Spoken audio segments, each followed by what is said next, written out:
I, Sri Hagrama Mohilari, do swear in the name of God, affirm that I will bear true faith and allegiance to the Constitution of India as by law established, that I will faithfully and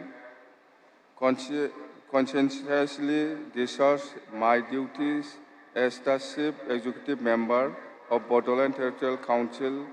and that I will do right to all manner of people in accordance with the Constitution and the law, without fear or favor, affection or ill will. I, Sri Hagramama Mohilari, do swear in the name of God that I will not directly or indirectly communicate or reveal to any persons or persons any matter which shall be brought under my consideration or shall become known to me as the Chief Executive Member of Bodoland Territorial Council,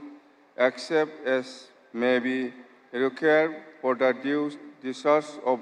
my duties as the Chief Executive Member. Thank you.